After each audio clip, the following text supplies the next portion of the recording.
from Brooklyn. They've reached the break with the Nets up on the Celtics 59-51. James Harden, 18 points, 9 assists, and 7 rebounds as they look to advance up 3-1 in this series. Keep in mind, Kemba Walker, Robert Williams out of this game for the Celtics. Anthony Davis is doubtful with a groin injury for the Lakers. It's Game 5 in Phoenix tonight. Jay Williams on LBJ's mindset, if no AD. These are the cards I've been dealt, and now it's time for me to take my game to a different level. And I'm looking at CP3, Cameron Johnson, Jay Crowder, all these. Get the hell out of here. You ain't guarding me. You can't guard me. Yeah. You cannot guard me, CP3. The Lakers are 11-7 with LeBron in the lineup without Anthony Davis this season. Set to get underway here at the top of the hour. Blazers and Nuggets a mile high with the series even at 2 games apiece. Jokic and Dame each averaging 31 in the series thus far. Joel Embiid doubtful for Wednesday's Game 5 for the Sixers against the Wizards.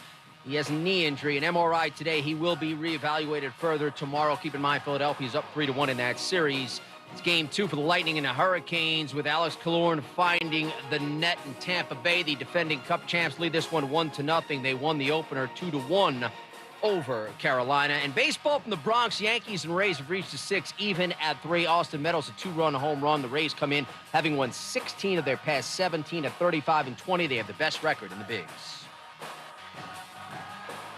Coming up Wednesday, the Lakers look to take back home court advantage in Game 5 with the Suns. We'll tell you why this series could mean so much for LeBron James' legacy. Keysor, J. Will, and Zubin, Wednesday morning on ESPN Radio.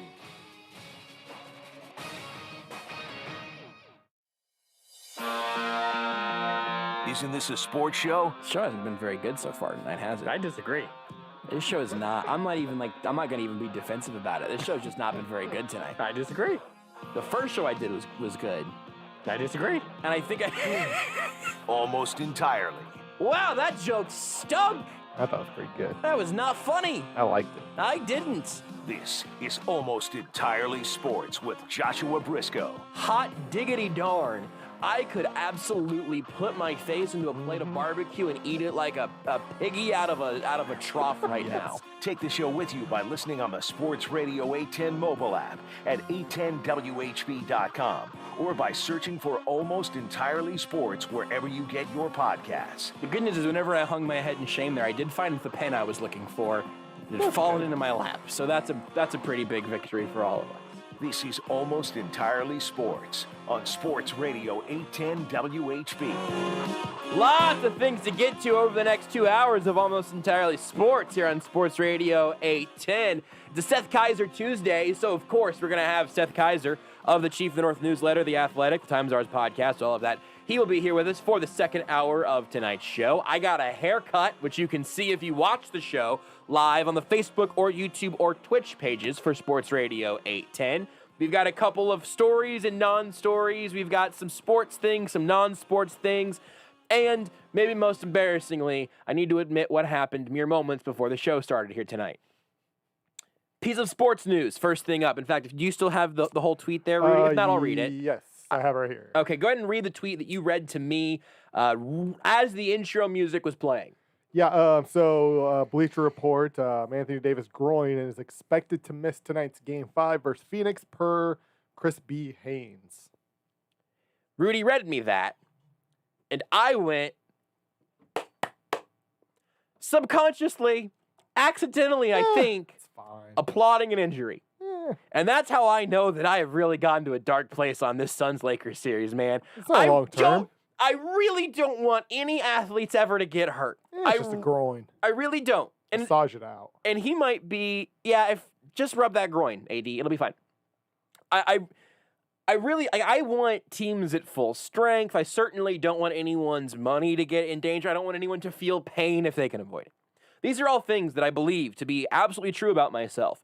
I also think that sometimes in the grand scheme of sports, in some ways that we'll actually talk about here with one little story from earlier today, really from the weekend, but just we'll talk about it tonight.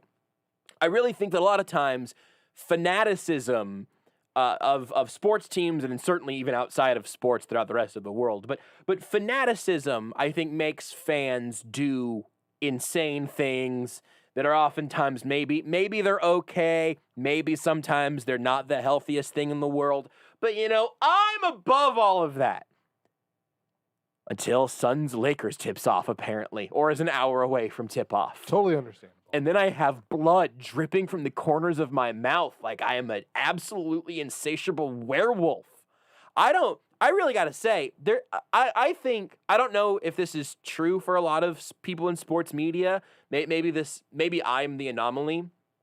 But I think it's really a good idea for people in sports media somewhere to have a relatively untouched rooting interest. Yeah. Because seriously, man, I think I could go back to some conversations about LeBron or even conversations about greatness, maybe some conversations about basketball in the past, certainly college basketball teams. To be honest, I'm happy to talk about KU basketball whenever they're like good and interesting, right? And all the local teams but it's usually KU. I'm happy to talk about all those things, but I don't feel the pulse of that in the veins of my neck, right? Even for the Chiefs, I'm obviously not. I'm not unbiased with the Chiefs. I am wanting them to do well, wanting them to win games because I've grown up a Chiefs fan. But I'm also now very close to like all of that happening. We're talking about them as the job in addition to rooting for them, right? The Royals are somewhat similar. But the Chiefs, obviously, I mean, it's, the Chiefs talk is probably 80% of this show, or at least 80% of this show's outline topics. And it's also the team that I, grew up most passionately a fan of, at least, and from age 13 on or whatever. So there's just a lot going on there. But I think that somewhere, and I'm guessing this is true for a lot of people in sports media, if you're too close to all of the teams that you root for, all the teams you grew up rooting for, you forget what it's like to be a werewolf at full moon for a playoff game because all of it's tied in with work. Sometimes we talk about the Suns on this show occasionally because it's my basketball team, and sometimes we talk about the NBA through our prisms. I'm a Suns fan, Rudy's a Nuggets fan, Beards is a Celtics fan. But being able to just sort of root for them in a way that does not impact my job at all has really helped me relearn some things about crazy bloodthirsty fandom. Because Rudy said AD was out with his groin injury tonight, and I clapped like an animal. I'm not proud of it, but I do think it's just something that I had to acknowledge. You should not feel ashamed. Here's the thing. Serious injuries, of course. Yeah. Anthony Davis is going to be just fine. It's true. Anthony Davis is not going to get cut. And if he did, contract's fully guaranteed. Right. Anthony Davis is all right. Right. He got his championship last year. He's good. So you know what? You want to clap a little bit? You want to feel a little bit of happiness? Go ahead. Enjoy it. I'm going to try. I'm also going to see if there are a couple of Suns fans in my life that I have texted with during the series. To see if they're also super happy about. Oh, no. I'm just Anthony wondering. Davis's groin. I'm just wondering to see, and who isn't? I mean, to be fair, I think most people most days are enamored with Anthony Davis's groin. I am trying to. I'm sure that I said. And I said some terribly rude things about Jay Crowder, and then he started hitting open threes again. Yes. And then he gave the crybaby face. Yeah. To LeBron. Yeah, now which is, and by now the his way, jersey's in the mail to my house. Like, underrated trash talk comeback. Because you're not saying a word. It's but really like good. growing up, the thing I used to do to my sister that would make her so mad was like when I would do something, she'd get mad, and then I look her, and you get that sad face, and then maybe I do a little like little teardrop, little pouty face, little fake teardrop. She would lose it. So good. And I wouldn't get in trouble because I wasn't saying anything. I was on my side of the car. Words were not being spoken. And so parents couldn't really get mad at me, but it drove her insane. So you guys know in game three was like all Lakers at the end, right? At the end, LeBron was literally punking Jay Crowder by like doing like post moves that the bench was also emulating. Yeah. It was extremely disrespectful in a way that I would have loved if my team was on the other side of the equation. Yes. But because it's on the other peace side. Sign. Yeah, we love the Tyreek Hill peace sign. Yep. But the second somebody gives the peace sign to Tyreek Hill, we lose our mind. It's an outrage. During that sequence, if it would have been the other way around, if the Suns do that to LeBron tonight, Yeah. I will get that moment on a T-shirt and order it off Redbubble. The way that it went in Game 3, I turned into Tony La Russa. Like, respect the game, you damn punk kids! All of this nonsense. Here's the admission that I will make. In the heat of the moment of Game 3 towards the end, I may have offered to someone that I would contribute to a GoFundMe to pay for a fine for Jay Crowder if he maybe gave LeBron the business a little bit. That is what I offered to do. I would never say that about the teams that I grew up loving, like the Chiefs. I would never, there's not a circumstance that I can think of where I would go, man, if Frank Clark just wanted to smack that left tackle on the side of the helmet a little bit, I'd contribute to his GoFundMe for a I would never say that. Yeah. That was flowing like water during the Suns Lakers, man. Holy smokes. Well, it's been fun. And so Game 5 of that's tonight. Game 5 of Nuggets. Did Nuggets or Nuggets Blazers just start? Did it start an hour after Suns Lakers? No, it just started. Yes. Okay. Yeah. Just started. I all of a sudden about to say no, it doesn't start till 8. Thinking it was 7. It is 8. A few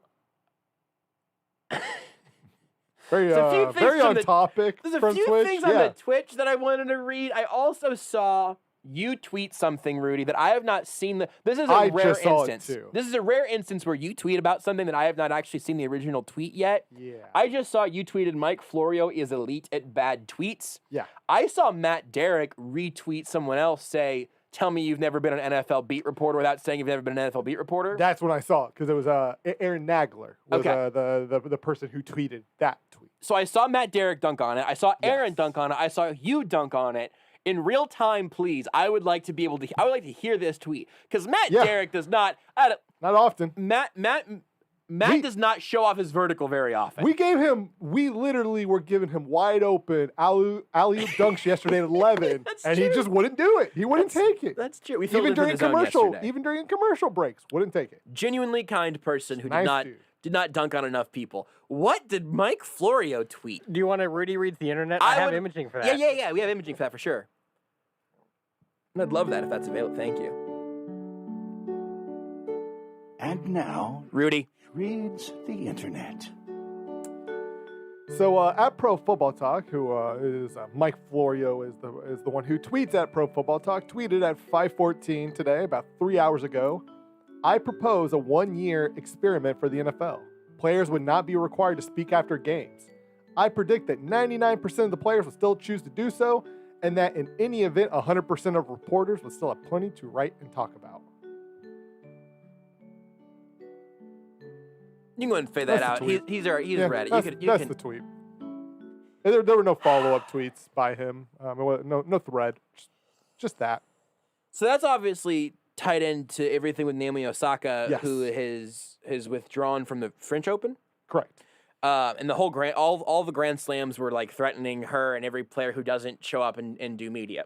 Which was even was it the whatever was before the French Open? She lost and chose not to speak. I think that might have been Roland Garros, but we're at the end of my tennis knowledge for sure. Yeah, and then I forget what just the whatever previous tournament was. She chose not to speak after she lost, and then she was letting the French Open know even ahead of time because that kind of caused some deals. Like, hey, I didn't talk after my last loss. I'm just letting you guys know now. I'm not talking ahead of time, I'm letting you know ahead of time. I'm not going to talk during the tournament, but I will once it's over. I think I could give most of the Grand Slams. Hold on. It's the Australian, French, US, and Wimbledon. Wimbledon, yes. Where is Roland Garros? I don't even know how to spell it. I just say it in... It might have been I don't think it was Australian Open because I wouldn't think the Australian and French are that close to each other. I just say Roland Garros, and Roland Garros is the French Open. My bad. It's at Roland Garros in Paris. Nailed it. I literally did not know it was 2 words until just now. I just say it very quickly, and it sounds like I know what I'm talking about. So the PFT tweet there. Yeah. First, I'm going to split this tweet into 2 halves. Because the first half is still a bad idea to say, I propose a 1-year experiment where players are not required to speak after games. I think that there is something within that thought. I almost said that way ruder. I think there's something within that thought that there's probably something helpful that could be had in there. Mm-hmm. It's absolutely withdrawn from reality. I also almost said that in a way ruder way. It's really dumb. To say that 99% of players would voluntarily... I mean, if the teams did that on their end, then maybe. If the PR guys with the Chiefs say, hey, Trav, we need you to talk once every 3 weeks, which is pretty much what he does anyway. Mahomes might do it because Mahomes and Tyrann Mathieu are essentially assistant coaches in terms of how often they talk. Even they talk more than coordinators, actually. But if they didn't have to do it, I think you would find a few exceptions of guys who might. And maybe some guys would say this would be good for my brand if I come out and talk. But that's also not really how it works in my understanding. Colin Saunders doesn't really go, hey, Brad G, can I get to that podium today? Maybe he could, but that's not my understanding at all. You know when they would talk? After wins. They ain't coming in there after a playoff loss voluntarily after they played poorly and saying, yep, all right, guys, come on at me. What you got? You think Tyreek Hill is going to, let's say, drop a touchdown in a playoff game and then voluntarily come to the podium? Man, I got to talk about that touchdown I dropped today off my face mask. I remember back in 2018 when the Chiefs lost to the Patriots, like Travis Kelce, and I've always respected Travis Kelce for this. Like he just came out right and says hey guys, I'm obviously not in a good mood. I'll answer 3 questions. I'll do my best, but I want to get out of here. Yeah. And you know what? He answered 3 questions, and I forget who threw in a 4th. And to Kelsey's again, Kelsey's respect, he answered it. Somebody snuck in a 4th, and he was like, "Okay, you got me. Here you go." Yep. And he left. No, let me out. And they weren't it wasn't the super short answers, but they were shorter than his normal answers, right? Yeah. And it's understandable. Of course. It is a game that they should have won. But because D Ford was lining up offsides, they lost. And right? it's certainly the worst professional moment of everyone involved's lives. And so it's understandable. If he didn't have to talk after that game, he wouldn't have talked. He essentially made that very clear. Now he did because he felt like he had to, and good for him. But a lot of athletes would be some guys I think, and obviously he's not a Chief at the moment. I think Mitchell Schwartz would, because I think Mitchell Schwartz just kind of enjoys talking a little bit of the some of that the nuances of football, right? Sure. He always seemed to kind of actually enjoy talking with Matt and Mellinger and those guys to a degree. Because I'm sure there were some people who probably asked him questions. He's like, this is kind of dumb. But especially Matt and Sam would usually ask him very offensive line specific stuff. And I think he genuinely likes talking about that stuff. Yeah, for sure. Eric Fisher never would have talked to the media. Correct.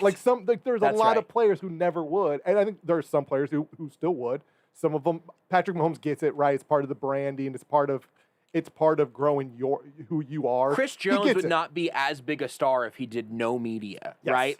He would still also though be very well known and beloved. Yes. Because listen, man, how much Chris Bleepin Jones? How much media did Tom Bahali do? I really don't know. I wasn't close enough to it at the time. I don't remember. I don't have any great Tom Bahali press conference moments, right? Yeah. I don't know. Justin Houston also. My lasting memory of Justin Houston is him very much not wanting to do media and then not being on the team anymore.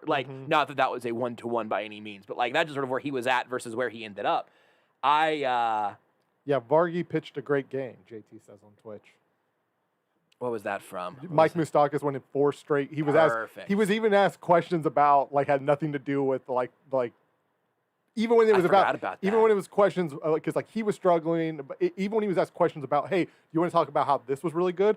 Vargy pitched a great game. Beards, if you start scrubbing through the S drive, if you look for you could probably Moustakas, Vargy had a great game. Yeah, pitched a great game. Yeah. I would search. You might be able to just search VARGY and see if that audio is in the system somewhere. I completely forgot about that. Hit search. We'll see what it does.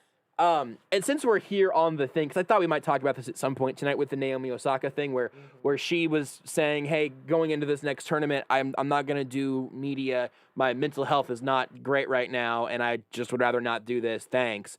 And then the Grand Slams united to go you actually are. We'll fine you, and then also we'll make you withdraw from these tournaments. And ultimately, she went, cool, well, actually, I'll withdraw, and I'll be back at some point, probably. but I think she made like $55 million in endorsements or something like that last year. I mean, that checks out. So Like, she's in good shape. Yeah, She's fine. And honestly, Financially. the way this will play out, like, I don't want to make this sound like she did this because it will benefit her in that regard. Yeah. I don't think she did at all, No, but no. it's going to also benefit her as far as like, Yeah. like other companies are going to see this and be like, oh, this is an athlete who has just now come out publicly and talked about her issues with her mental health. We're going to throw money at her to help her because like that's a cause we want to get behind. It's a good face for an organization Yes. as opposed to organizations whose public stances are, we don't care about your mental health, get out, or play by our rules or leave. Yes. And look, I mean, sports organizations do this all the time where the Yankees, I don't know if anyone's ever really threatened them to say, if Aaron Judge said, I'm going to grow a beard and I'm going to do that. I don't know if it's in his contract. I don't know if anyone's ever tested it that way. I don't know. But Yankees players get to New York and they shave. They're clean shaven at all times. It's one of the most weird, archaic things in professional sports. Yankees players do not have facial hair. Johnny Damon got there with a full beard. He looked looking like Jesus. Yep. And then came out of that with a jawline. Odor. Same thing. Yeah, I mean, I think... Yeah, well, that was a bit of a story, right? Do we make fun of him for looking weird without a beard? I think so. I think that was right. I think that was Odor that we did Also, that I too. found the clip. Excellent. Hold it for just 1 second. Okay. That's very exciting. So anyway, like that's just a random rule. Teams can do that. You're not going to find me or many people saying organizations shouldn't be allowed to do this. The issue is if you're good enough, you get to change the rules. Yeah. Because if Naomi Osaka is not playing at Wimbledon, if she's not playing any of these majors, if you say right now, name me 3 professional women's tennis players, I would say I've got 2 Williamses. Is one of them even still playing? I don't know. And I know think Naomi they- Osaka. Technically are both playing, but nobody really remembers Venus. I'm as just much anymore. admitting to ignorance there as someone who covers sports. Yeah. I think, by the way, I've got 3 men's tennis players also. I don't John know. McEnroe, I don't know how much Federer or Nadal are still playing, and Jack Federer. Sock is from here. Nadal, I got 3. Djokovic, Joker. Joker, All right, maybe I got 4. the bad Djokovic, the one who said, "Hey, guys, COVID's not real. Come to my tournament. I'm Oh, gonna go yeah. throw to show that COVID's not real." Yeah, good and then stuff. like everybody there got COVID, including himself. He's like, "Hey guys, I'm sorry. I think I've gotten this one wrong. COVID's real." Do you see what the wear a score? mask. Do you see the score of Nuggets Blazers, by the way? Yeah. So here's the thing. I see the score, but it's not televised anywhere. Oh, I thought they fixed that actually. I thought Altitude fixed that. It's 13-1 It's not right on the now. Altitude. Nugs. If you go to the Altitude, It's 15-4 actually. All right. if you go to the Altitude Now app, not there. Wow, You go to NBA TV, blacked out. not ideal. So apparently, Game 5 of the playoffs, just not able to watch it.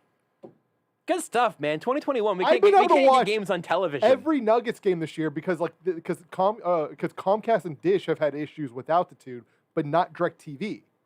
And so I've had access to every game, but for whatever reason, and I don't know if I don't know why, it's not. It says you can watch it on Altitude, and I guess if you're in Denver you can, but it's not on the app or the website where it's been all year.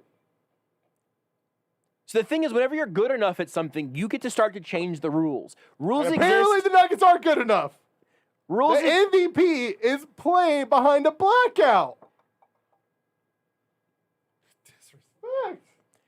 If you're good enough, you get to change the rules. Rules are set pretty much. There may be logic behind whatever rule you're talking about in a given situation, but for the most part, eventually, a group of people sat down and said, all right, we have to make rules for this thing.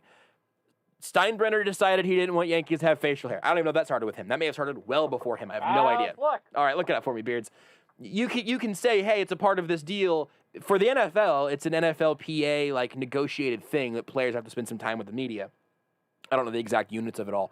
But if you are the French Open, or if you're tennis or golf with an individual sport, right? Because in the major sports, we talk about team sports, fans are rooting for their teams, their cities, their colors, right? Their jerseys and all of that. Their laundry, to make it sound as sort of benign as possible. These individual sports, if you have great players saying, actually, we might just sort of bounce if you're not willing to make our lives a little bit easier, or to listen whenever we ask you for something. Hey, could I get if you're not, as the organization, going to evolve to that, you eventually run up against powerful enough people that they will begin to chip away at that particular facade. So I think it's really interesting from sort of an institutional standpoint.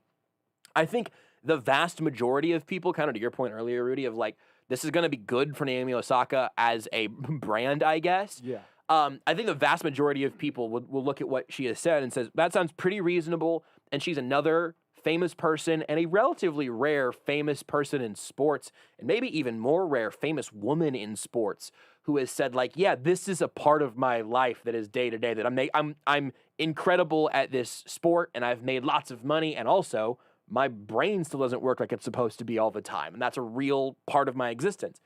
Putting voice to that, again, I think will ultimately be a good thing for her, and will hopefully be a good thing for lots of other people.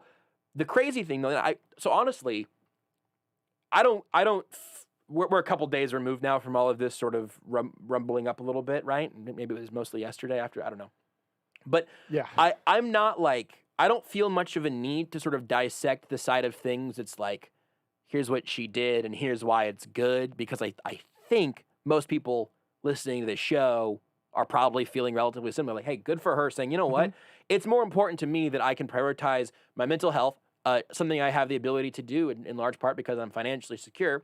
But I want to prioritize my mental health. I'm going to step back from this a little bit, and I'm going to let this organization figure out if they want me around or not. I think there's something wonderful to that. But I also don't know that there's a lot more to dissect, because I hope or I wish that the collective sports world was at a point where also, like, put out in such a good way, in a way that is, I think, understand her statements and her honesty comes through maybe a little more smoothly than what we'll hear from Mike Moustakas in a second, or what we heard from Marshawn Lynch, you know?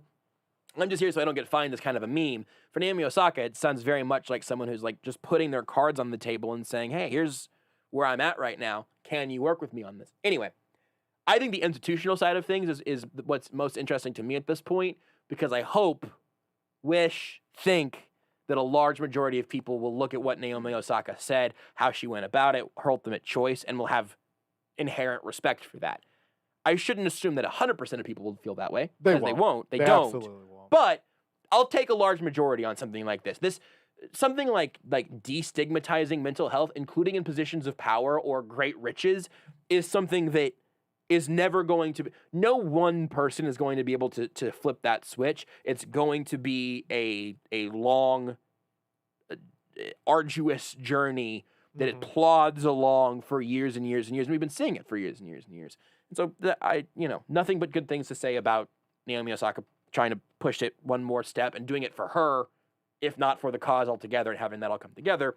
I do wonder, I think players are learning more, that people will be more accepting of that most of the time. I think it's funny that so many organizations continue to have absolutely no moral compass for that whatsoever. I think it's kind of interesting. Yeah, and the reality is, too, is like, because like I understand, and I can't speak obviously for Naomi, because I don't know specifically how the tennis world works, right? Sure. Like, I know Chiefs players have it in their contracts. Like, part of Mahomes' job obviously is to talk to the media, right? Like, that is part of the job. It's part of what he gets paid for. But not wanting to talk to the media just because maybe you don't want to talk, right? Like what Marshawn Lynch did, it was a meme, but there was a sense of he just didn't want to talk to the media. Right. We don't know why. Yeah. He didn't want to. But what just all obviously that we know is that he just didn't want. Naomi Osaka has talked about her reasoning for not wanting to. The social anxiety she deals with. And this is, and obviously, like, we're obviously talking about it in sports, and it is a big thing in sports, but it's really just a big thing in the workforce in general. And it's surprising that more people don't feel like they understand this, because this is just about anybody who's listening right now. There's, especially if you work for, the larger the corporation is that you work for, the better chance that there is that they don't care as much about your mental health, because there is a bottom dollar. Yeah. You would just think, especially, like, this is something that you see just in every industry, you know, and every throughout organization, day-to-day life, throughout day-to-day life, interpersonally, yeah, absolutely. Not to change the subject too much, Shams has just tweeted, Lakers' Anthony Davis is officially out for Game 5 versus the Suns. My hands are in a place where they are not touching. They're not making noise. Get ready to clap. KCP. finally got that Nuggets Portland game on. All right, let's go. got it. I did say We got KCP there because I was wondering if he was going to miss tonight's game as well. It sounds like he's probably going to play. So, and good for him. Glad that he's healthy, able to make a living out there. Definitely not rooting for injuries for the teams that my team is playing against. Definitely not at that stage in my life anymore. Definitely evolved past that. Again, we're not rooting for long-term injuries. No! A minor injury where you're like, hey, just need a day or two off. You'll be fine. You'll be fine, AD. There was like one other thing from the Naomi Osaka thing that I kind of wanted to mention, but I think we're probably good.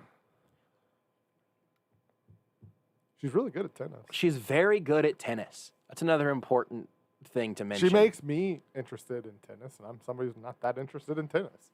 All right, Beards.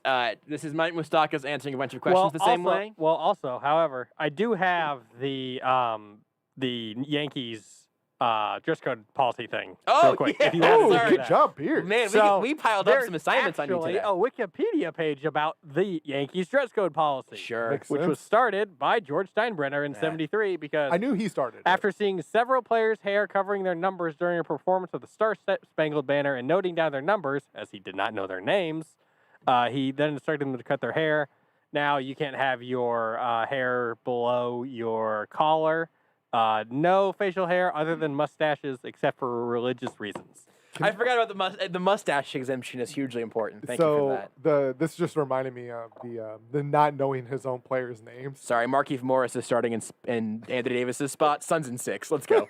Go ahead. There was I was Former legend Markieff Morris of the Suns. Yeah. Mark I know, Beard. That's why I said that. I watched Markieff Morris play a lot of basketball. Mark Titus, who as a former he covers college basketball for Fox Sports, is a former athlete at Ohio State. Knows a lot of obviously other athletes from Ohio State, and has been told, he said, by double-digit football players who were starters and who may or may not have been All-Americans, that Urban Meyer did not know their name. Awesome. And honestly, Awesome. it checks out, right? Yeah. And some of this is there was a story I remember about Nick Saban when he was the coach of the Dolphins, a player falling down in a hallway in the facility and having a stroke or something, and Nick Saban, I don't know if this was ever proven true or not, but there was a story, and Nick Saban essentially just stepping over him and just continuing to walk. That is Darth Vader bleep. I'm not willing to say that that's true. I'm not saying it's true. I just remember that story, that coming out as a story, after he finally left the Dolphins to take the Alabama job after his 10 or 11 games. And there is definitely something to high-powered college coaches in football. They're cold, man. It's why the uniform Nick numbers. Saban takes his guys out, all the seniors before your last year. He lets you go out on his boat, and that's it. That's all he's giving you. One day, come on a boat ride. I'm gonna pull you while you're tubing. See if I can't make you fall into the lake. And that boat gets bigger and bigger every year, man. It sure does. Why did you point at me a second ago, Beards? Speaking of the uniform numbers and stuff, and something else that I thought of when I was reading the thing. Do you remember a couple years ago the Dodgers announcer that got just irate about them not wearing their normal practice jerseys, and he was incensed that they were wearing T-shirts and stuff, more casual clothing, Right. and he was so upset that all of these Dodgers fans who watch this team every day and know who the players are don't know who they are in practice jerseys because they don't have the numbers on the back. Yes. And I remember taking that audio, and every time he would say practice and practice jerseys, I would splice in Allen Iverson's practice rant. All right, so play. I have that somewhere. I want you to go find that for next segment. Okay. I got to read this. Okay. So this is an interview on the Jorge Sedano show on 790 The Ticket down in Miami. Sure. I think it's He George was- Sedano. Yeah, you know, Sedano, even the Sedano. Levitard show, they call them both. That's fair. It's just wild. Heath Evans, who was pick one. a player for the Dolphins, was on the show, and so here's the breakdown of Holy bleep, is this how real? this- Okay, so all right, I'm sorry. I'm shut up. Sedano, give me an example of something he did, Nick Saban, while you were there that made you shake your head. You're like, quote, that stuff doesn't work here. Evans, well, the first day of 2 days, we had about a 3-hour plus practice in the morning in that South Florida sun.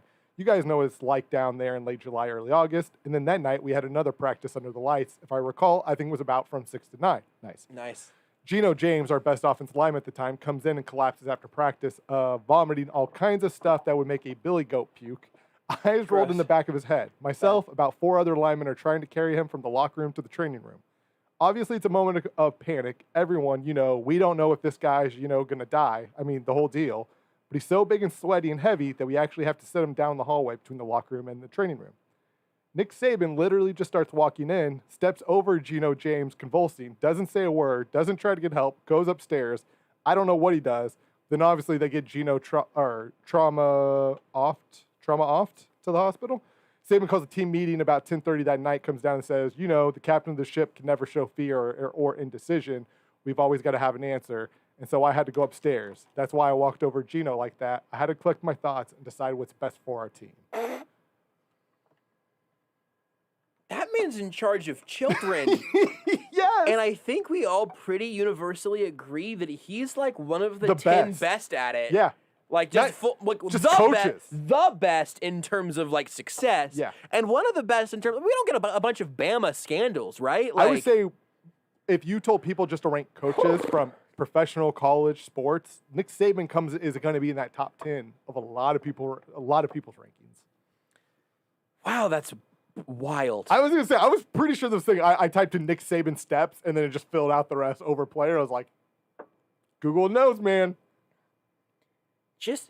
This is also one thing that maybe we could take from as a not to do from that story and a positive thing from the Naomi Osaka thing. Most people will see someone express some form of like weakness in whatever form that may be, or being shook by something, by not being stoic in that moment. Yeah. Most people, if it's someone that you care about literally at all, will see that and think, oh man, well, I wonder what I can do to help. Not can I walk over them literally or figuratively, depending on if you're Nick Saban. Well, he had to go tennis. He had to go figure out what was Grand best for the team. Upstairs, away So from everybody What else. would be best for the team, I think, is making sure that one of your players isn't dying, coach. Also, he's one good of the at it. best Listen, players- captain of the ship, got to go upstairs. Man, if only he had a more like pure track record, like some other greats, like Urban Meyer. Damn. Whenever we come back, we're gonna play 2 clips of very old audio. Want more Almost Entirely Sports? Watch the show live on the Sports Radio 810 Facebook page.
You're listening to Almost Entirely Sports. Little kids get a once-in-a-lifetime chance to play on the ice during intermissions of NHL games, and it's adorable. Last night, one of those kids decided to go rogue and use his time in the spotlight to blank. Beards, what's your best guess? Poop on the ice. I now will add the end of this sentence, which is to blank twice. With Joshua Brisco. Take one more guess from you. This kid used his time in the spotlight to blank twice. I mean, poop on the ice still fits there. Sorry, we were looking for Fight Gritty. On Sports Radio 810 WHB. Some of our best work there, Beard. Thank you for that liner. And also, why don't you go ahead and bring to the table the old audio. I want to get to a Patrick Mahomes story / non-story. Plus, I want to get a few Twitch comments in before we get to Seth Keysor here in about 15 minutes or so.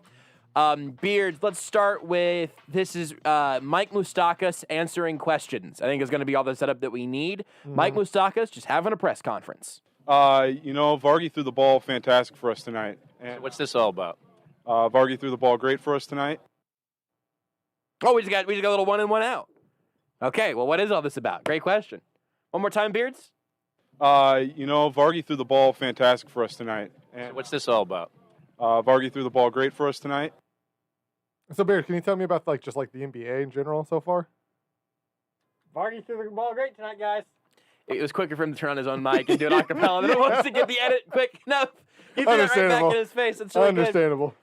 Beards, play the clip you mentioned earlier of a Dodgers announcer getting very mad that players weren't wearing their actual batting practice jerseys, but there's a guest appearance by Allen Iverson. You know that I grew up in the Dodger organization and certainly was taught This is how hard to play listen to. professional baseball and do things the right way.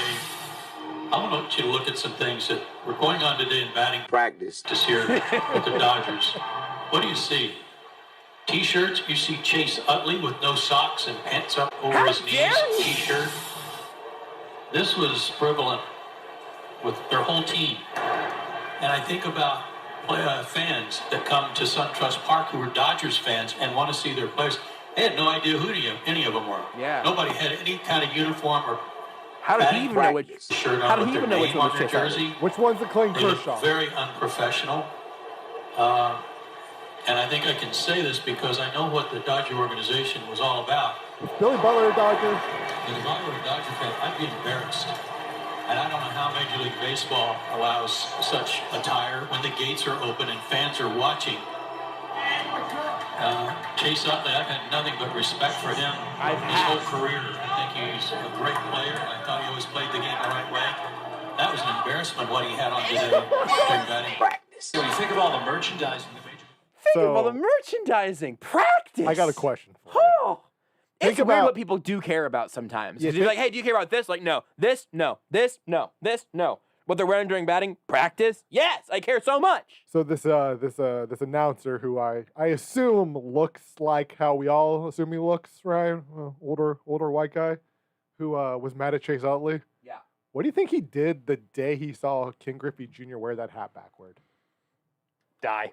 Said something racist. If I had to guess. If I had to guess. That checks out. Like, listen, man. That checks out. We told that George Steinbrenner story earlier, and the wheels were sort of turning about. There's some coded things in there that I just sort of wonder where that all stems from. Do you guys want to shift gears completely to a story that I want to at least address here on the show tonight? Oh, boy. We got shows, I think, every day this week, right? So we'll have plenty of time to get into other stuff, but we teased this one Playoffs, today. maybe. For now. Oh, okay. I must have misread the email. Yeah. Maybe playoffs. NBA playoff schedule is not out yet for the week, so we are waiting on that. But Because as we're it still waiting for the stands- Celtics to come back from a 3-1 deficit and win the series, and then they can stomp all over the Brooklyn Nets logo. That's my bad then. Yeah. We will But as have it shows stands, this week. Well, we do. okay. Listen, they got 8 minutes to pull this off. They can do it. So we'll have plenty of time to dig into some more of these things, but I wanted to at least make a joke on the radio today about this particular thing. Do it. So did you see what Patrick Mahomes had the audacity The disrespect. to say this weekend on this Sunday? Respect the shield. I've got a few even extra Respect nuggets about this. The Shield. So Patrick Mahomes in Hawaii charity golf tournament. Good for him. Had a cooler weekend than I did. Good for him. He's not in Kansas City working on football. Instead, he's trying to raise money for kids. You know what I'm gonna do? I'm gonna give you the acapella out of the radio speakers because I really didn't think that I wanted to play this badly enough to actually turn on the audio.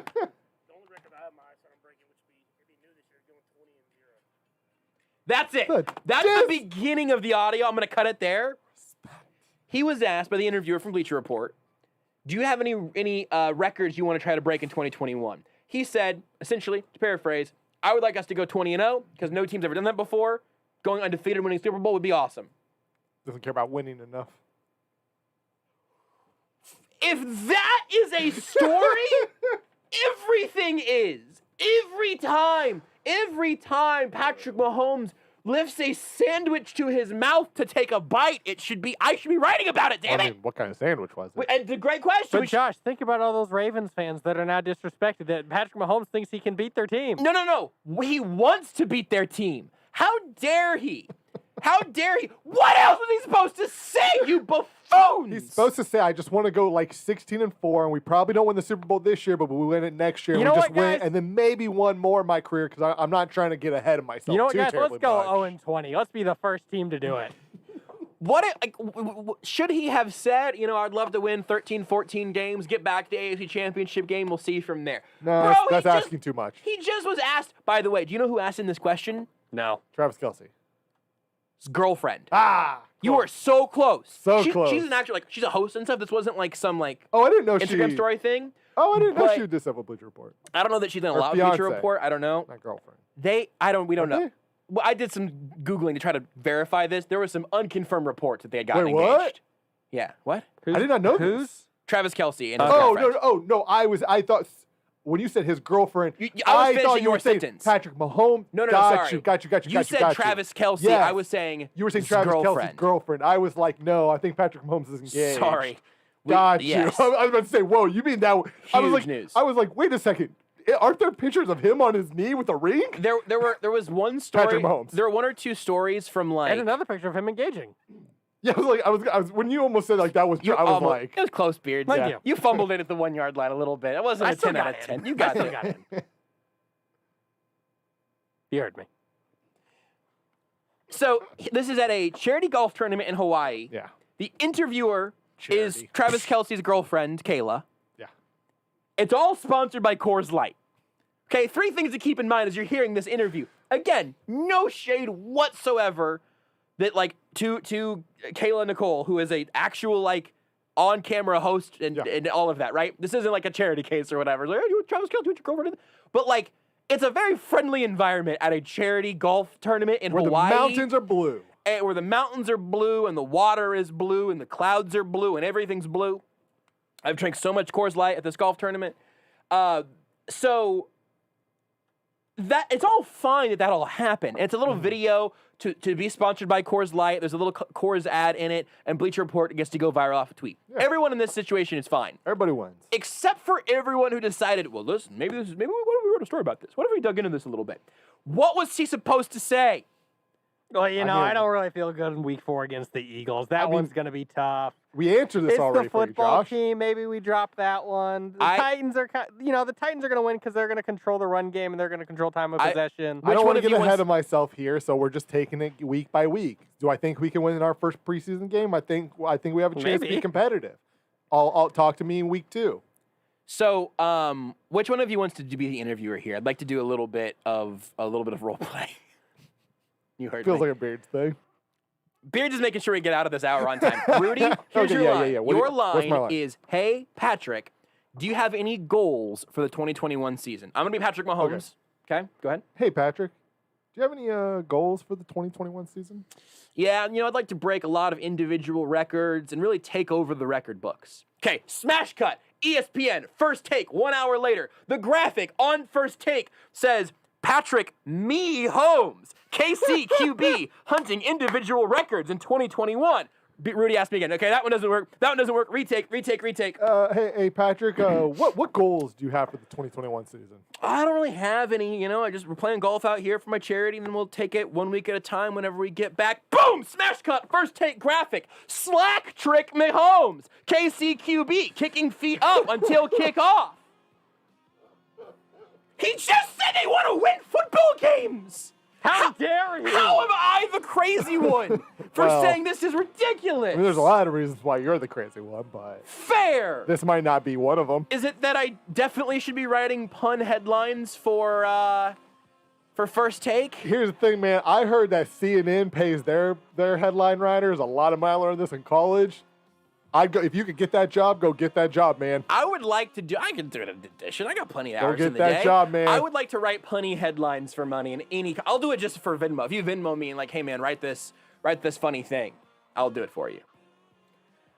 All right. So that was an hour of radio. Let's do another one.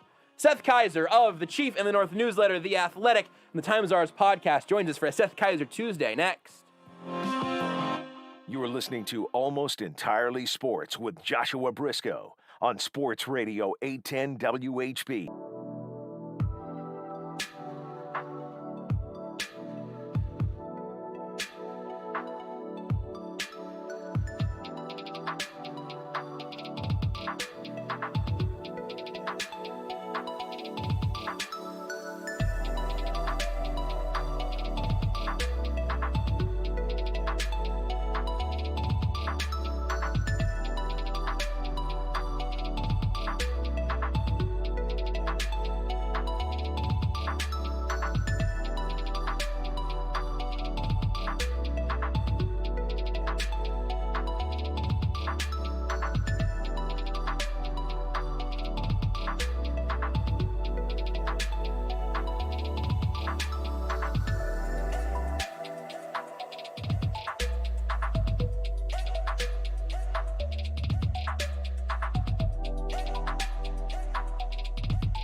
Now it is time for very serious football talk with the man who hates money almost as much as he hates the idea of a healthy sleep schedule. You will find Seth Keysor everywhere except for in his or your bed, because not only does he not sleep, he's also a faithful husband.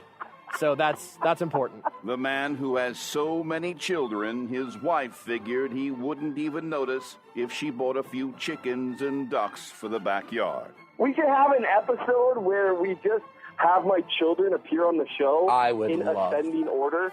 So we'll do like a minute of Lucas, then 2 minutes of Isabel, then 3 minutes of... Man, I have a lot of kids. The man who does all of this while being a lawyer in a state that has snow all 12 months of the year. Until it freezes, I'm okay. Yeah. I actually felt very at home driving through southern Iowa. It was snow everywhere, and people were slowing down to like 40. It was adorable. I was driving slowly, but I literally was hanging my head out the window screaming, and that was disconcerting. It's Seth Keysor of the Chief in the North newsletter, The Athletic, and the Times Hours podcast on Almost Entirely Sports.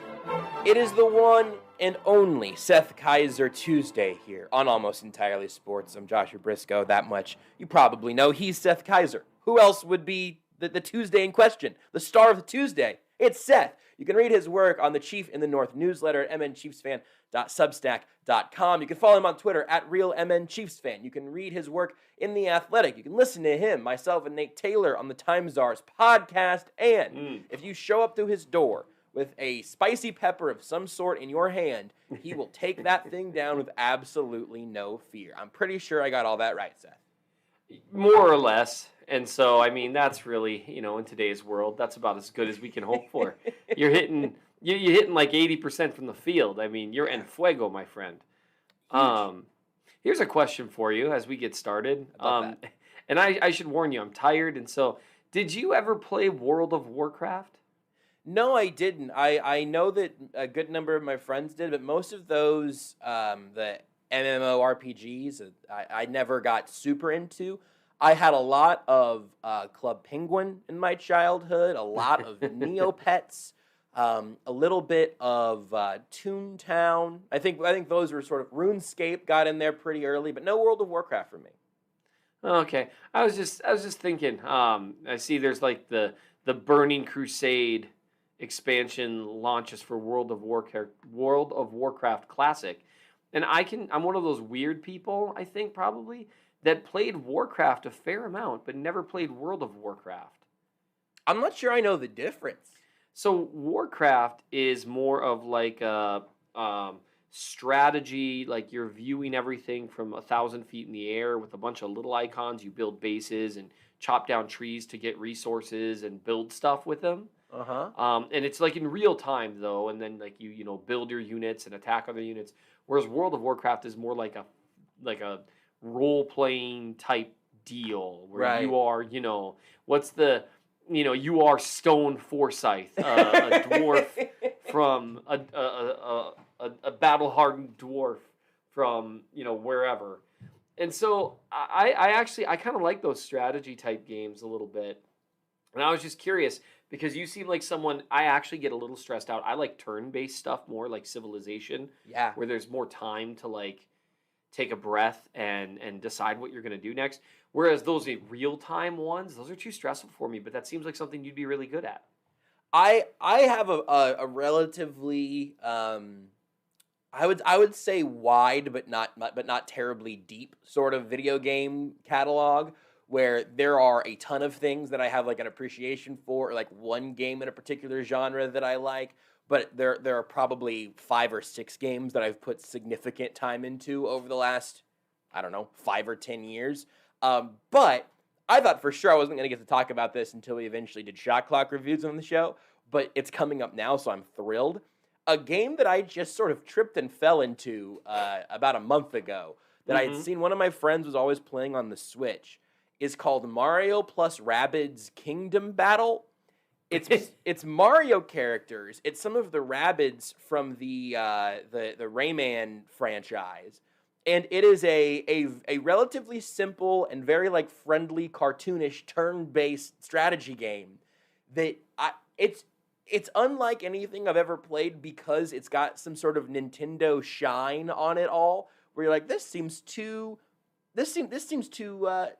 buttoned up to feel this indie, which it feels very much like an indie sort of turn-based strategy game. So I don't know. Do you guys? Is there a Nintendo Switch in the Keysor household? There is not. There are. Oh, gosh, I'm gonna feel like such a bad parent. There are 2 Xboxes, and apparently a third one on the way. Oh wow. Yeah, I don't know how I became that parent, but like Mason. So we had one that was gifted by Grandma and Grandpa. Right. Fine. Then Mason, my 13-year-old. I have 2 teenagers now, by the way, Josh. Oh. That sound you hear is me getting old. I don't have a way to see you at the moment, but if I did, I imagine it would look like you had just chosen the wrong cup from Indiana Jones. Oh, I look terrible. Just aging at 1,000. But that has very little to do with that. Fair. That's so then Mason was helping Jazz clean cabins and do things like that, and he saved up his money over the course of 6 months, maybe a year. Like he saved his birthday money. He, aside from tithing, of course, everyone. Of course. Let's just all relax for a minute. And so I think it's fun. He really did too. It was adorable. He had his to tithe envelope, and it was very sweet. I think it's very funny that it's such a nice little snippet into just how your world works that like you did not want to be insinuating that your son was setting a bad example by not tithing. I would never insinuate such a thing. And my thought was, I think this is one of the first times the word tithe has ever been mentioned like on this show. And this show has a way higher chance of using the word tithe than most other shows. Yeah. I'm a very niche flavor of analyst. I feel true. like that is so true. he saved it all up and bought. He asked us. He said, "Can I buy an Xbox for myself?" I said, "No." And then my wife said yes. So what we did was we compromised, and she said yes. She said yes. Yeah. Which my default answer is no as a parent. Right. Which, by the way, people, we're going to talk Chiefs at some point, but come on. Yeah. I mean, it's June. Like, what are you doing? Like, what else are you doing right now? Come on. We'll be fine. My default as a parent is to say no. Like, that's just my default. My wife's default is to actually think about it and maybe say yes, like, depending on what's being asked. And then she wonders why the kids are always asking her for crap and not me.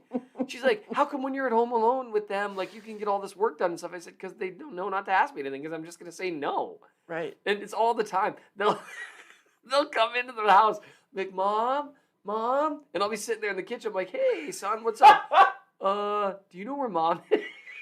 And I'm like, I don't know. Why are you looking for her? I was going to ask her something. Oh, well, you can ask me. Yep. I'll just find Mom. Yes. And I have to order them to ask me. I'm like, okay, no, you can ask me. And then even as I'm doing this, I'm like, well, no wonder they're not asking you, you friggin' ogre. What's wrong with you? But I mean, it's too late now. Now I'm committed. So I'm just like. And that's okay. That's an okay balance. You will ask me. And I don't really appreciate that you're trying to manipulate the situation, as I think about like all the times that I've like, had judges removed because I thought I'd get a better deal on another one. That's you're just raising little mini lawyers. That's just what's happening. Apparently. There. And then they'll ask, and then I'll say no. And then they're like, well, I knew I should ask Mom. And I'm like, what'd you say? And it's a whole deal. And it's really, I'm exaggerating a little bit, people. I'm not an abusive father. I just say no. So I love that this is a chance for me to tell this story again.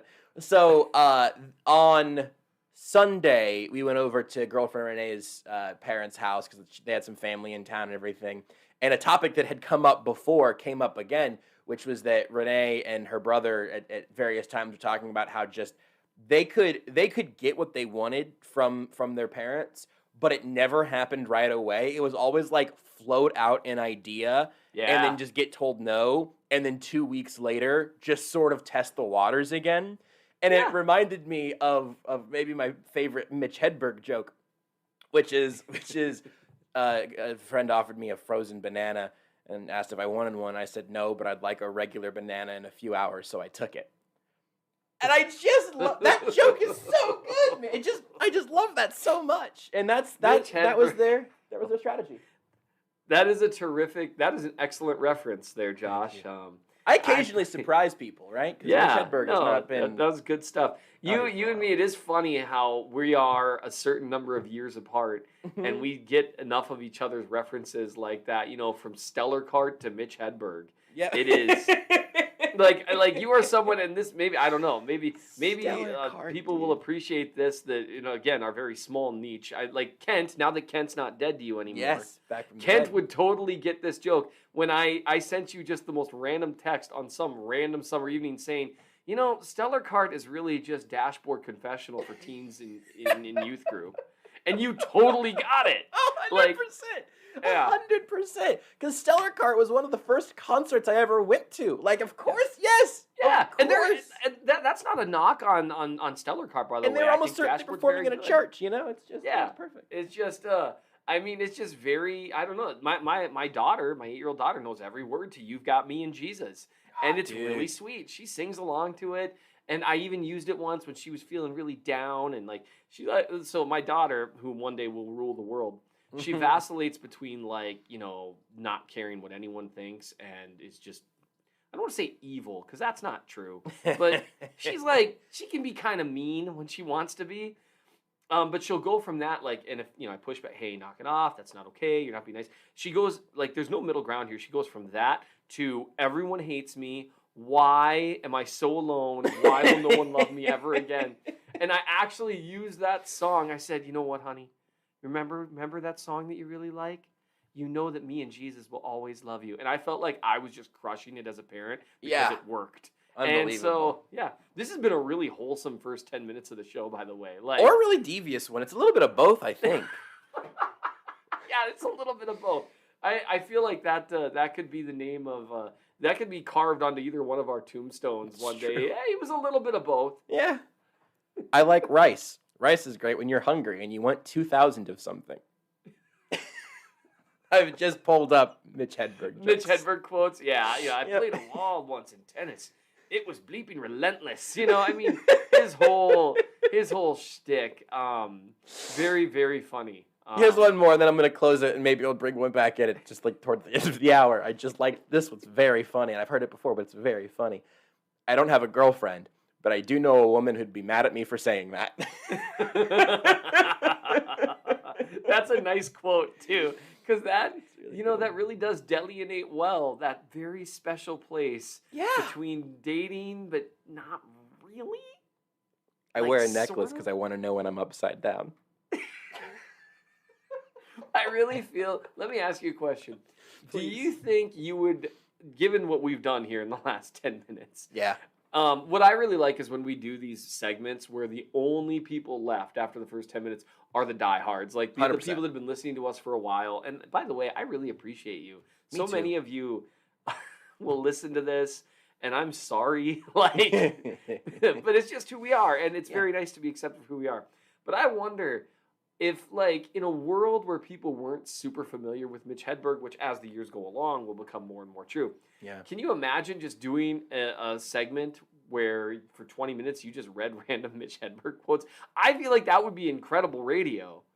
And so I'm just giving you ideas. Maybe not tonight, though. Let's not do that tonight. I like vending machines because snacks are better when they fall. If I buy a candy bar at the store, oftentimes I will drop it so that it achieves its maximum flavor potential. Come on. Well, These are my favorites also, because like there's also the other thing that I think about sometimes. It really just sort of depends on my mental health at that moment. But there's like the whole concept in stand-up of sometimes you'll go out and you'll start bombing on purpose to see if you can win the crowd back by the end as like this absolutely masochistic exercise. And I often feel sort of that way also. Whatever that energy is, I feel similarly. It's different because we're not like looking at a crowd who is looking at us disappointedly. But I feel like I can feel that energy at least a little bit. The funniest, I'll tell you what, here's the funniest thing. No, hold on. I once saw a forklift lift a crate of forts, and it was way too literal for me. This is the worst. We got it. We're dangerously close to a rabbit hole here, Josh. No, we're in it. This is like a black hole, and we are just right at Event Horizon, buddy. We're already in it, I think. At this point, we're on that planet in Interstellar where time moves slower for us than it does for everybody else, which is how we've ended up doing this for apparently now coming up on 14 minutes. My favorite type of person and kind of thought in these segments is the type of people that really do get through all of this and don't like. Here's the thing. I'll part the curtain a little bit for everybody. Our best podcast segments every week is this hour.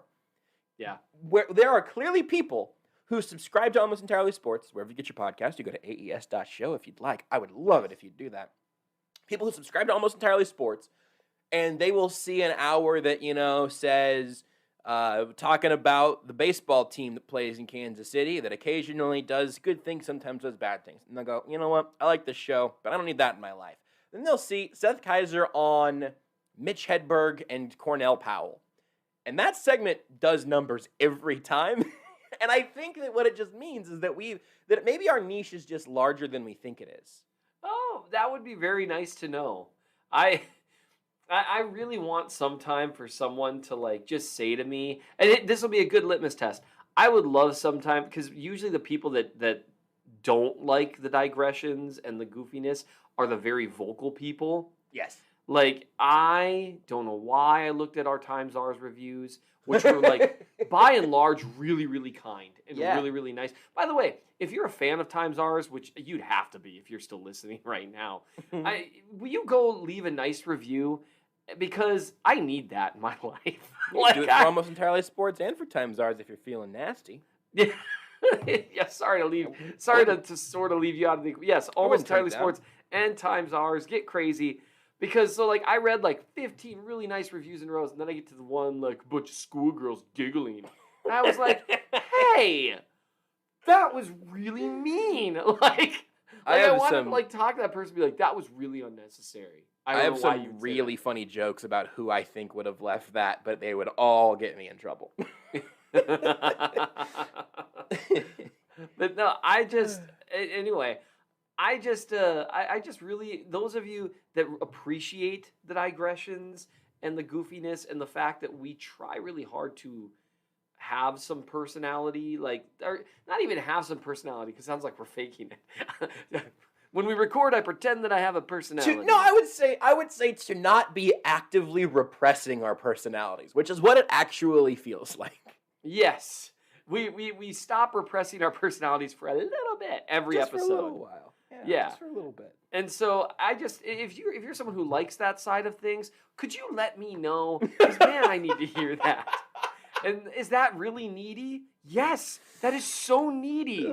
But like I said, we're letting a piece of our personality show here. And right now, if my wife were listening to this, and she is not, by the way, there's no way. No chance. She would be nodding so hard, she would be in actual danger.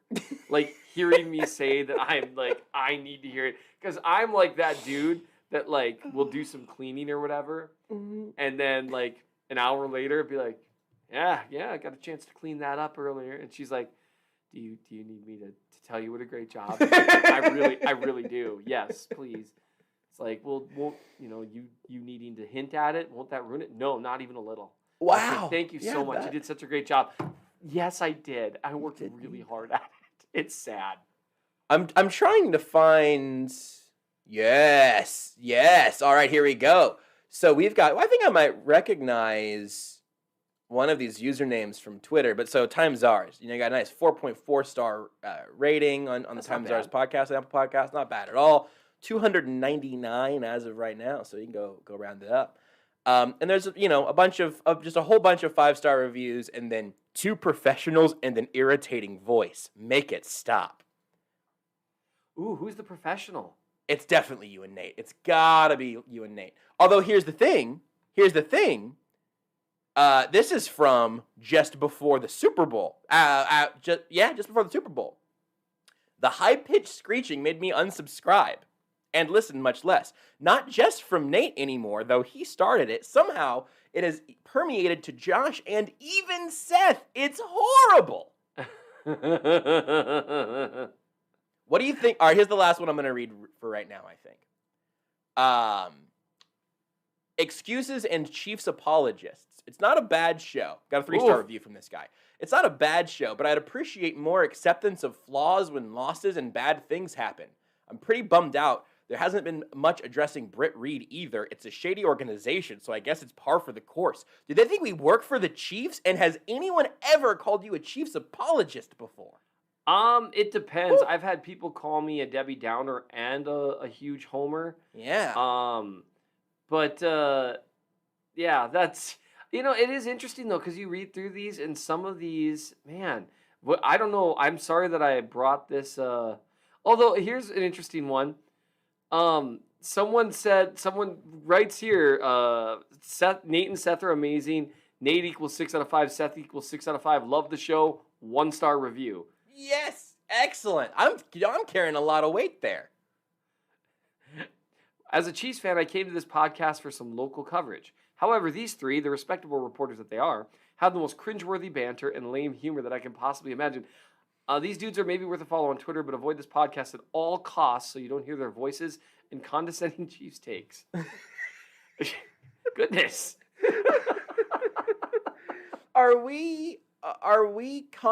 This is interesting. Someone here criticized it from last fall about how it shouldn't be behind a paywall as they reviewed it on Apple Podcasts. I just don't think that guy's very good at technology. Yeah. Man. Whew, the time has soured. I gotta stop reading these. I just opened that one. No, this is gonna ruin my night. Yeah. Holy crap. It really is not enough football content. Too much joking around. I just and here's the deal. We have so many 5-star ratings. This is bad for our brand. Reading all these is bad for the brand, I think, but I can't help it. I can't look away. They're not as funny as they think they are. I agree with that. And also, if you name yourself, you know what? I can't even say what this person's name is on Twitter, or not on Twitter. We're on Twitter on 810. I can't. But you're not as funny as you think you are. You named yourself after someone else's genitalia. Do you want to know something absolutely shocking to me? Yes. Shocking to me? So Times Ours has a 4.4. Almost Entirely Sports has a 4.7. Oh, come on. We're casting a more narrow net, 103 ratings instead of coming up on 300.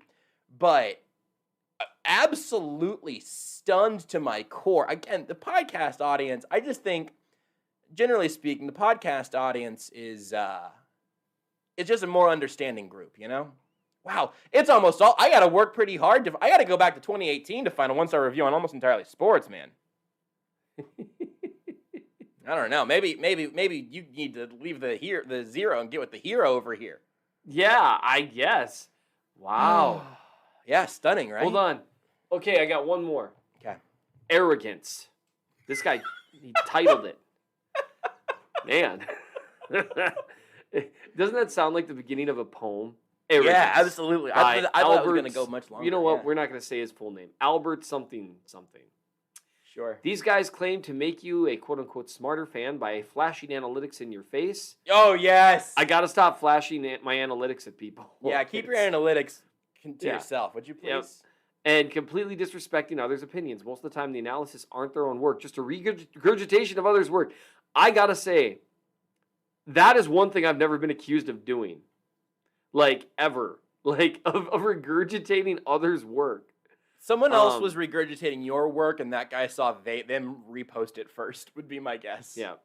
What did that? Well, there was something partway in the middle there. Can you kind of read each of the? Can you kind of read off his points, like bullet points, like one at a time, so I can figure out which one I wanted to talk about? It's not in bullet points format, unfortunately. And then he goes on. Could you sort of bullet point it so for me? We try to make people a smarter fan, quote unquote, by flashing analytics in their face. Sure, right. And we completely disrespect others' opinions. Oh, you dumb idiot! You moron!